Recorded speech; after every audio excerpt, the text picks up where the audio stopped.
Cowboys are doing some California dreaming. I'll explain tonight at 10.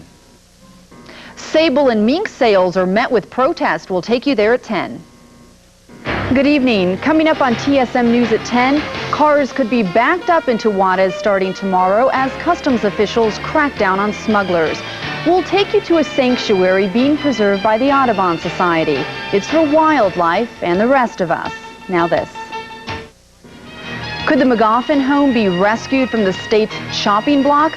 Leon Metz tackles the question on TSM News at 10. Sure hope you'll join us. You're watching TSM TV, where the fun has just begun. A taxing problem on the border could mean longer lines for El Paso motorists crossing into Mexico. TSM News is next. This is TSM TV El Paso.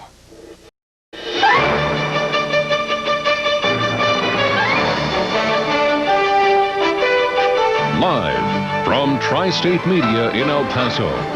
For West Texas, Southern New Mexico, and Northern Chihuahua, this is TSM News. Good evening. Thanks for choosing TSM tonight. I'm Michele Dabney-Perez.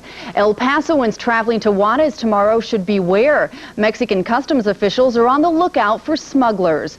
With the use of a new red and green light system, Mexican officials will be stopping cars randomly at all border crossings. Travelers caught with taxable merchandise brought from the United States but not declared in Mexico will be forced to pay up not only the tax due but also a possible hefty fine. The Mexican government is trying to stop the smuggling of food, clothing, and consumer products. As a result, lines are likely to be longer at every El Paso Juarez bridge beginning tomorrow morning. The policy is going into effect all along the U.S.-Mexican border. A national bus strike continues tonight in Mexico. Omnibus de Mexico is losing more than $7,000 a day in Juarez alone. The dispute: bus drivers want their family members to receive $60,000 in insurance if they die while on the job.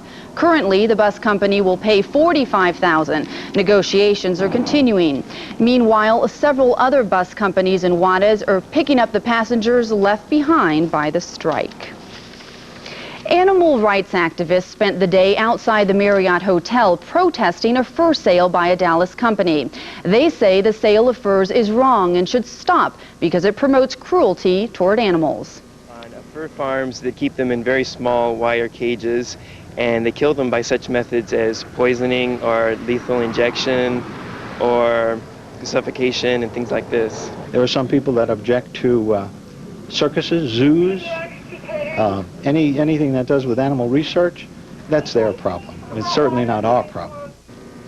Rice says fur jackets and coats continue to be a hot item, especially during the holidays. But the Voice for All Animals group says they will continue their push to discourage people from buying furs. We'll take a look back now at the stories leading the news this weekend. A Dallas jury recommended the death penalty for serial killer David Wood. The 36-year-old El Paso man was found guilty of capital murder on Tuesday. He murdered 6 young women and girls and buried their bodies in the Northeast desert. The actual sentence by Judge Peter Pecca will take place in El Paso. The date has not yet been set.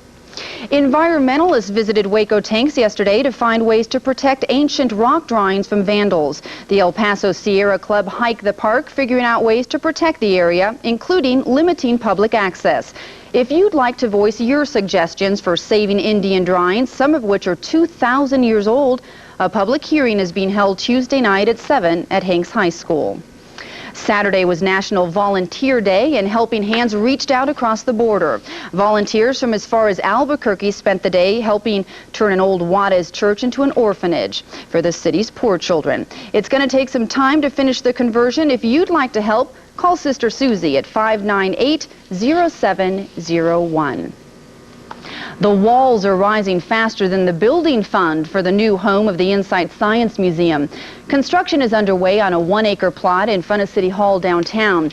As TSM's Tobin Lee reports, the new building will be a unique home for the one-of-a-kind museum, which is now bursting at the seams. Crammed into the basement of the Mills building downtown, the children who come to get their hands on the 104 science exhibits do their experimenting shoulder to shoulder. But by February 14th, the Insights Science Museum hopes to be in a new building, and Dusty Milson's mind is spinning. The building itself is an exhibit because we'll have solar hooked up and run down where the kids can do solar experiments with what's being collected from the roof. The elevator itself will show all of the workings and explain all the workings. Even our fire line will show the pressure gauges and everything so that the kids can see a little bit of engineering. The architects who designed the building are using lift-tilt construction, the first time the cost-saving technique has been used for a museum. They've poured these precast tilt-up panels, and what they do is they use the slab, they pour the floor slab. This is TSM TV El Paso.